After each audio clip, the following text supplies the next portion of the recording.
et merci d'être venus si nombreux pour accueillir notre ami Jean Ziegler, cet inlassable militant. Est-ce que j'ai encore besoin de le présenter? Oui. Non, parce que c'est quand même le Suisse le plus connu à l'étranger. Après Federer, peut-être. Après Federer. Voilà. Mais je vais quand même abréger les présentations parce que le parcours de Jean Ziegler a été très long. Mais je crois qu'on peut dire quand même que vous avez été constant dans votre militantisme, dans votre engagement. Donc, quand on va parler du livre, de toute façon, on va entrer dans le vif du sujet. Quand même, vous avez été professeur à l'université, député, auteur de best-sellers, politique engagée, responsable aux Nations Unies, on va en parler pas mal, je crois, toujours pour dénoncer ce qui assujettit les peuples, pardon. Excusez-moi, je suis un peu enrhumée et j'ai pas beaucoup de voix. Et aujourd'hui, vous venez nous parler, je pense que les best-sellers, vous les connaissez tous, La Suisse lave plus blanc, la Suisse lave plus blanc, Une Suisse au-dessus de tout soupçon, la destruction massive, enfin il y en a, vous trouverez sa bibliographie, après je ne vais pas faire une énumération. Et aujourd'hui, Jean Ziegler vient nous parler de Retourner les fusils, en sous-titre Choisir son camp, qui est, je pense on peut dire, une espèce de biographie intellectuelle, qui d'ailleurs a été écrite il y a déjà 34 ans. Alors, pourquoi avez-vous éprouvé le besoin de le remettre au temps présent, de le réécrire complètement? Et oui, pourquoi? Très bien. Alors d'abord, je vous remercie à vous de votre présence qui m'honore beaucoup et qui me fait plaisir. Je vous remercie vraiment beaucoup. Et la ville est absolument superbe. Vraiment, c'est incroyable, espace. Incroyable, la beauté. Je remercie François Cholet de sa gentillesse, ça peut peut-être pas tellement gentil. Attendre jusqu'au bout. Voilà. Alors pourquoi ce livre? D'abord le titre, ensuite j'habite Genève, la République de Genève, enfin de New York et Genève à cause de mon mandat aux Nations Unies, mais essentiellement Genève. Tous les ans, 1er mois de juillet, mon éditeur, qui est maintenant le président des éditions du Seuil, à Paris, Olivier Pétourné, et sa femme, sa compagne, Elisabeth Roudinesco, la psychanalyste, vont en Italie en vacances. Et s'arrêtent une nuit à Genève, et on mange et on fait le bilan. Et Genève, un lac, une rade, etc., etc. Il y a un restaurant qui s'appelle la Perle du Lac, où on mange toujours. Enfin, c'est le Seuil qui paye parce que c'est très cher. Et là, cette nuit-là, tombée du jour, enfin, s'allument dans la rade les enseignes des grandes banques, des bijoutiers, des multinationales, etc., etc. Et Olivier se lève de table et dit: tu vois là-bas? Je dis oui. Bah, ils sont toujours là. Ils sont toujours là. Hein? Les banques, à quoi ça a servi ton combat pendant 30 ans, comme député, comme professeur, comme écrivain, à quoi ça a servi? Sous-entendu, à rien du tout, évidemment. Et je me suis un peu fâché, je me suis répondu, etc. Il me dit: bah, tu dois écrire ça. Qu'est-ce qui s'est passé, tes combats des 30 dernières années? Les 30 dernières années, décrypter le monde, en quoi le monde a changé radicalement en une génération, en 30 ans, radicalement, et on en parlera sûrement. Ben, juste une parenthèse, moi j'étais d'abord journaliste communiste française en Paris, etc., etc. J'ai grandi, ensuite député socialiste, ensuite membre de l'internationale socialiste, du bureau, et Willy Brandt nous a dit, quand j'étais jeune, il y a 200 ans, nous a dit à Jospin, Hollande était encore porte-serviette de Jospin à l'époque, et nous avait dit: mais Soyez patients, de votation en votation, la conscience collective, la ligne de flottaison va monter. Un matin, la démocratie sociale sera là. Sera là. Et la justice sera là, et la liberté, l'autodétermination des hommes, des femmes, etc. sera là. L'exploitation aura disparu et tout ça.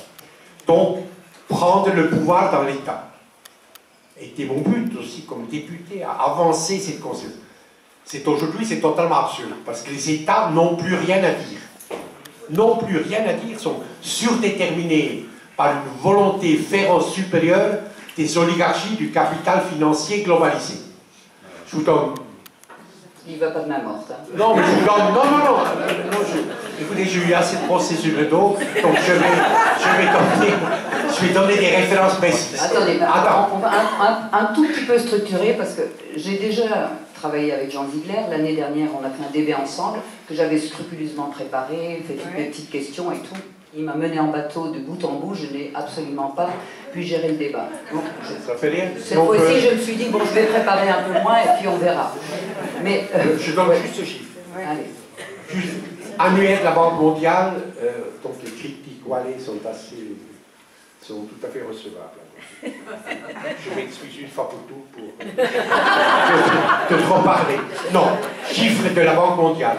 L'année dernière, les 500 plus grandes sociétés transcontinentales privées, tous secteurs confondus, de Goldman Sachs, Chase Manhattan Bank, Novartis, etc., Nestlé, de 500 plus grandes sociétés transcontinentales privées ont contrôlé 52,8% du produit mondial brut. Ça veut dire de toutes les richesses produites en une année sur la planète.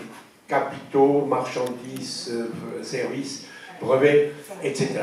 Ces 500, cette oligarchie très mince du capital financier globalisé a un pouvoir politique, économique, jusqu'à militaire, financier, idéologique évidemment, comme jamais un empereur, un pape, un roi n'a eu dans l'histoire de l'humanité.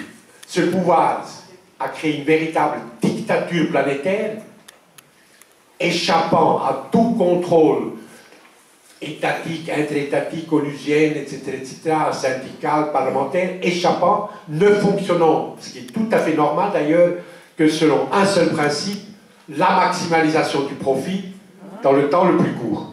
Et impose sa loi, très concrètement, à tous les États, même les plus puissants. La France, c'est la deuxième économie du continent, la 6e économie du monde, une grande puissance, la France, c'est pas une puissance, subit la loi de plein fouet du capital financier globalisé. Et accumule donc une richesse incroyable, un pouvoir incroyable qui s'impose, encore une fois, à tous les gouvernements. D'ailleurs, on parle, vous voyez comme le langage se pervertit doucement, on ne parle plus de gouvernement, parce qu'elle n'existe pratiquement plus, mais de gouvernance. De gouvernance, c'est un mot toxique qui s'est introduit dans le langage qui est repris par les DNA, etc. Enfin, peut-être même par les DNA. Non. Et en même temps, et je termine là-dessus rapidement, et en même temps que c'est établi, cette tyrannie du capital financier globalisé, dans les pays de l'hémisphère sud, 122 pays dits du tiers-monde, où vivent 4,9 milliards des 7,8 milliards que nous sommes sur la planète maintenant, pour l'instant, donc plus du 2 tiers de l'humanité vit dans l'hémisphère sud, les fosses communes se creusent. Un seul chiffre, FAO, donc on est spécialisé dans les Nations Unies, tous les 5 secondes l'année dernière, un enfant en dessous de 10 ans est mort de faim.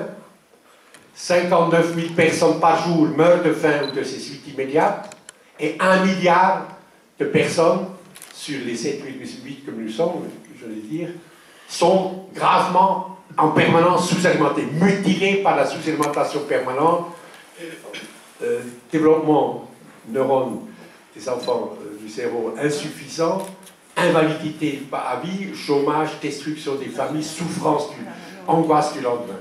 Mais donc, mais en plus, attends, quelque chose de plus qui est très important de savoir, pour la première fois dans l'histoire des hommes, au début de ce millénaire, il n'y a plus de monde objectif. C'est-à-dire le même World Food Report, le même rapport des Nations Unies, qui donne des chiffres des victimes du massacre quotidien de la faim, dit que l'agriculture mondiale, dans l'étape actuel de ses forces de production, pourrait nourrir normalement, 2200 calories individuelles adulte par jour, normalement 12 milliards d'êtres humains, donc presque le double de l'humanité. Il n'y a donc aucune fatalité pour ce massacre effroyable quotidien qui illustre parfaitement cet ordre cannibale du monde. Un enfant qui meurt de faim, maintenant nous parlons, est assassiné. Stop. Vous voyez ce que ça donne, hein? Juste une chose, pas pour... non, mais je vais vous retourner quand même la question de votre auditeur, parce que vous venez d'en faire les démonstrations. Nous vivons toujours sous la dictature des oligarchies détentrices du capital financier, comme vous le dites vous-même.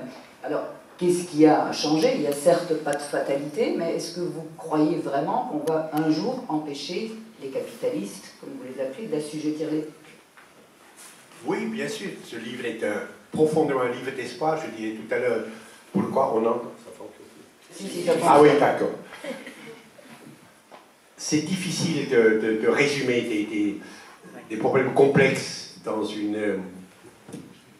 analytiquement, d'une façon compréhensible rapidement.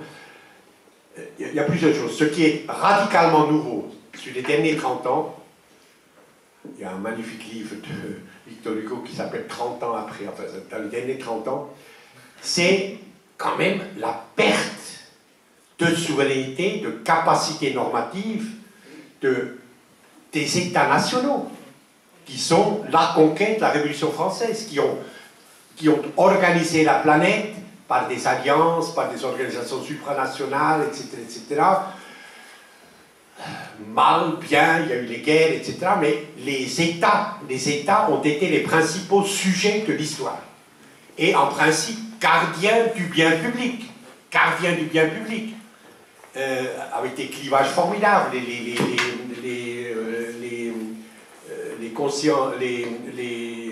idéologies de classe se sont affrontées, la bourgeoisie a eu une autre idée du bien public que la classe travailleuse, etc. Mais l'État, sujet principal. Et nous, dans ces États, dotés de capacités normatives, de droits démocratiques, de droits de l'homme, de libertés citoyennes, qui nous permettaient de peser sur notre propre condition et sur l'organisation de cette instance qui était en charge du bien commun. Aujourd'hui, tous ces mots que je viens d'énoncer, État national, bien commun, autodétermination des individus et des citoyens à travers l'exercice des droits et libertés que la Constitution leur confie, sont vides de sens. Sont vides de sens. Parce que l'idéologie dominante, intériorisée par nos gouvernants et par une grande partie de nos contemporains, c'est le néolibéralisme. Et que dit le néolibéralisme? L'économie n'est plus une affaire d'hommes, d'action, d'affrontement de classe, de puissance syndicale ou moins de puissance syndicale, etc. C'est l'affaire de lois naturelles. L'économie fonctionne selon des lois naturelles. C'est le marché. C'est le marché. C'est la main invisible du marché qui distribue les biens, etc., etc. Et donc l'homme disparaît comme sujet de sa propre histoire. Et finalement, le bien public, où est-il? Nulle part, personne n'est en charge du bien public. Les sociétés multinationales, je prends Nestlé, la plus grande société du secteur alimentaire du monde, et la 28e entreprise mondiale Nestlé, pour prendre le plus grand trust alimentaire. Il sait faire des trucs extraordinaires, la technicité, ou dans les laboratoires de la chimie paloise, une nouvelle molécule née tous les 15 jours, ils font des trucs incroyables, ils trouvent des médicaments, etc., etc. Ils sont capables d'une articulation de la raison instrumentale qui est tout à fait impressionnante. Mais ça fonctionne selon un seul principe, qui est la maximalisation du profit dans le temps le plus court. Et Nestlé n'est pas là pour combattre la faim dans le monde, c'est tout à fait injuste. Moi, je connais assez... Enfin, je connais... Puis il y a cette structure qu'on appelle en sociologie, excuse-moi, j'utilisais plus de jargon sociologique, la violence structurelle. Nestlé, président, s'appelle Peter Brabeck, c'est un Autrichien. Je le croise parfois en skiant, là, du côté de Verviers. On ne se parle pas beaucoup, mais enfin, en ski, on porte à une certaine politesse. Bah, c'est un type qui sait lire et écrire, enfin, il est relativement civilisé. Il ne s'agit pas de dire, voici le méchant, nous les bons. Il ne s'agit pas du tout de ça. Il s'agit d'un système de violence structurelle. Quelle que soit la subjectivité, la structure motivationnelle, les valeurs qui guident ses rêves d'un Brabeck, du président de Nestlé, quelle que soit sa subjectivité, il y a d'effroyables truands dans l'oligarchie, mais enfin, celui-là semble pas trop grave matin. Quelle que soit sa subjectivité, s'il n'augmente pas le shareholder value, c'est-à-dire le retour sur capital de l'action Nestlé dans les différentes bourses du monde, de 20 à 25% en augmentation, eh bien, après 3 mois, il est tout simplement plus président de Nestlé. La même chose pour le philanthrope qui gouverne Hoffmann de la Roche ou la Société Générale, etc. C'est la violence structurelle que nous affrontons. Le bien public, il est inidentifiable, on ne sait pas où il est, qui est en charge. Théoriquement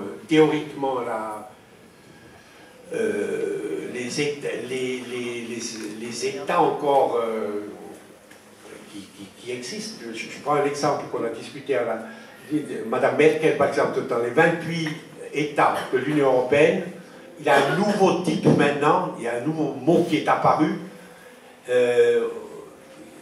et qui désigne, il y a le chômage était chômage de courte, longue, moyenne durée. De longue durée, c'est après 22 mois, etc., etc. Et maintenant, Mme Merkel a créé un mot en allemand qui s'appelle Sockelarbeitslosigkeit, c'est-à-dire chômage qui n'est ni de courte, ni de moyenne, ni de longue durée, mais qui est permanent. Et qui est permanent dans le système, qui n'est pas par accident, conjoncturellement, etc., qui fait le socle du système. Il est de 32,8 millions l'année dernière et augmente tout le temps.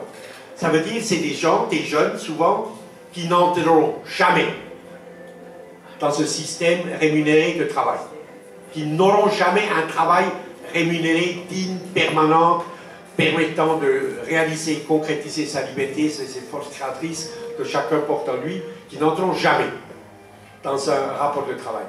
Et il y a ceux qui ont été expulsés et qui ne seront plus jamais réintégrés.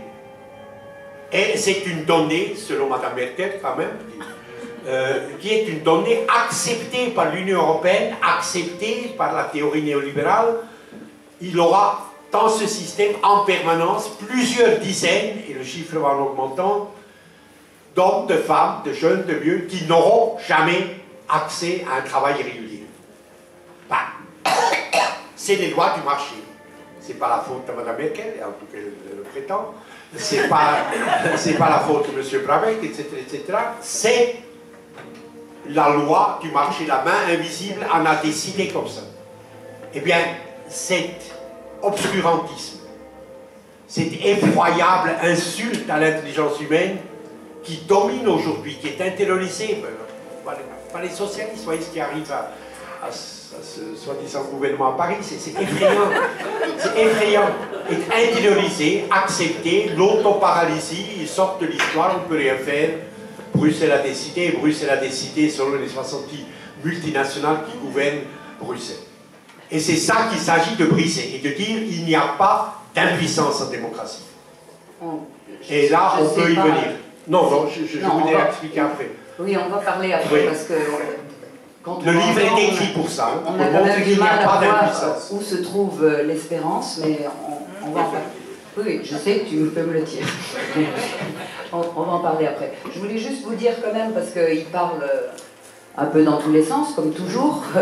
Mais le livre est vraiment très très structuré et une réflexion approfondie sur le monde d'aujourd'hui. n'est pas d'accord, il parle pas de D'accord.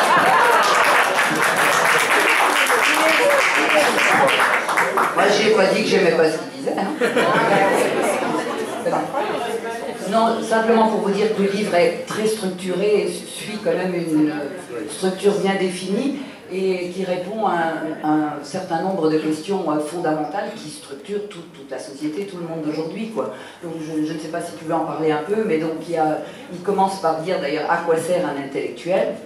C'est peut-être la première question qu'avait posée l'éditeur. Comment naissent les inégalités, ce que c'est l'État ou ce que n'est plus l'État, la nation, etc. Quoi. Bon, de l'État, vous dites que ce n'est plus qu'un appareil de contrainte au service de la... Qui relie, voilà. Et j'ai relevé, quand vous parlez de comment naissent les inégalités, vous dites... je ne sais pas si c'est traduit exactement, mais le vice initial, l'acte fondateur de l'inégalité sociale, c'est l'instauration de la propriété privée. Rousseau. C'est Rousseau, oui. Oui. Vous le reprenez à votre nom. C'est page 43. Voilà. Écoutez, je vais vous lire peut-être ce passage formidable du contrat social de Rousseau, citoyen genevois, ouvrier horloger, pas professeur d'université, ouvrier horloger, que les Genois ont chassé, enfin l'oligarchie genoise a chassé quand il avait 21 ans, n'est plus jamais revenu. Même son cadavre, les Genois ne l'ont pas voulu. Hein, quand il est mort à Herménonville, il était enterré à Herménonville, et puis la Révolution l'a mis au Panthéon. Mais il voulait être enterré, sa famille voulait ramener le cadavre en République de Genève. Et les magnifiques seigneurs, comme vous s'appelez les 7 conseillers qui gouvernaient la République, ont refusé. Celui-là, même mort, on ne le veut pas. Et ils ont fait brûler sur la place publique en 1762 le contrat social, Émile, etc.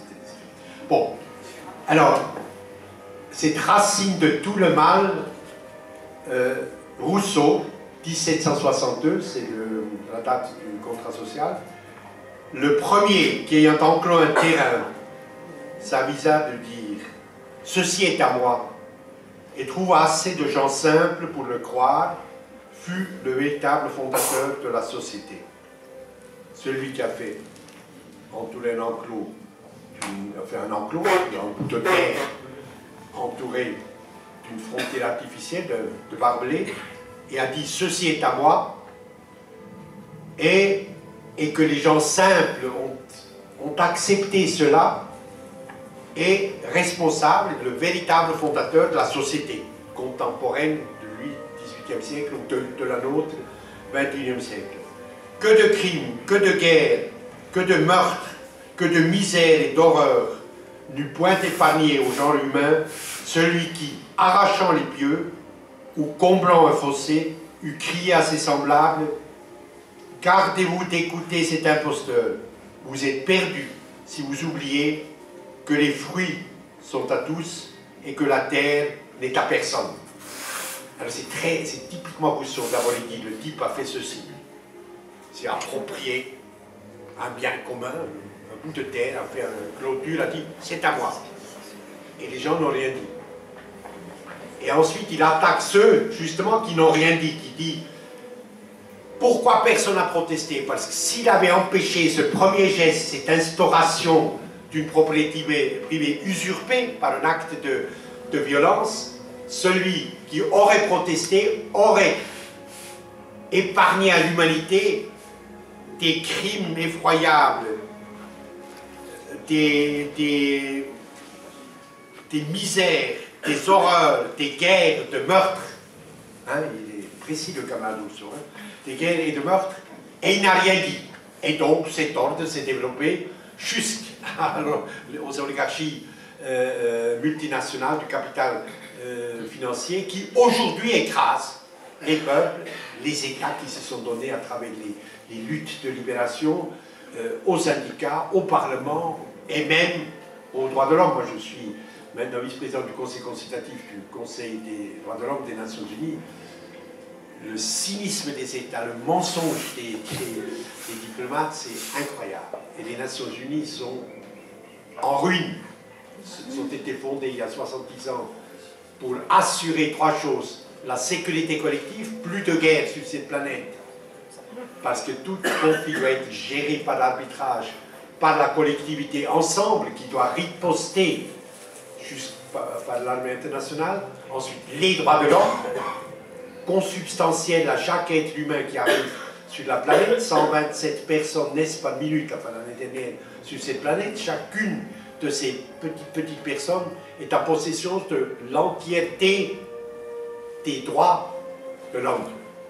Les 31 droits qui sont dans la Déclaration universelle des droits de l'homme. Et troisièmement, la justice sociale planétaire, aide au développement, aide à la coopération pour que ceux qui sont dans la misère et qui meurent de misère et de faim puissent vivre. Aucun de ces trois buts des Nations Unies, fixés dans la charte San Francisco, juin 1945, ça fait 70 ans l'année prochaine, n'est réalisé. Et vous prenez n'importe quel conflit aujourd'hui qui massacre les hommes, qui déchire la planète, la Syrie, la Palestine, le Darfour, etc. Partout, les Nations Unies sont paralysées par le veto d'un des 5 membres du Conseil de sécurité. Au Darfour, la Chine tire 11% de son pétrole du Soudan, donc le massacre des populations dans l'ouest, Zagwa, Massalit, Foul, par Omar Bashir, par le dictateur islamiste local, veto. Aucun casque bleu, ni corridor humanitaire, ni interdiction de bombarder, etc. Syrie, effroyable, horrible, boucherie depuis 3 ans. Bah, c'est la Russie qui protège le dictateur Assad en paralysant les Nations Unies par le veto. Gaza, effroyable, meurtre de masse, population civile palestinienne en juillet, août de cette année. Blocus qui continue, des enfants continuent à mourir faute de médicaments à Al-Shifa dans les hôpitaux. Bah, les États-Unis empêchent toute intervention des Nations Unies, tout fin du blocus, tout positionnement des casques bleus sur les frontières, etc. Ce qui est plus grave encore, alors, je vais vous citer. Et il reste que nous, il reste que voilà. Nous. C'est ça que je veux dire. Enfin, il faut y vous allez comprendre oui. Pourquoi il faut retourner les fusils. Je cite un petit paragraphe de votre livre. L'horreur de la faim, de l'humiliation, de la désintégration des familles, de la torture subie par les travailleurs issus de nombreux pays de l'hémisphère sud a été, entre guillemets, naturalisée, rendue normale, inévitable, par la violence symbolique du capital. Rappel, la torture elle-même, moyen ultime de la violence, a été rendue normale par les initiateurs de la guerre dite contre le terrorisme, notamment par le président George W. Bush. Donc voilà, c'est cette naturalisation qui est encore plus néfaste que tout le reste, parce qu'on a l'air de... Si on ne retourne pas ces fusils, s'il n'y a pas un soulèvement, finalement, on accepte tout ça comme fatalité. Oui, retourner les fusils, ça peut... Tu as raison. Micro. Oui, excuse-moi. Pourquoi ce titre? Bah, il est historique, hein, il est emprunté à quelqu'un. Non, Lénine. Voilà, Lénine. Non, je vais juste dire l'anecdote historique.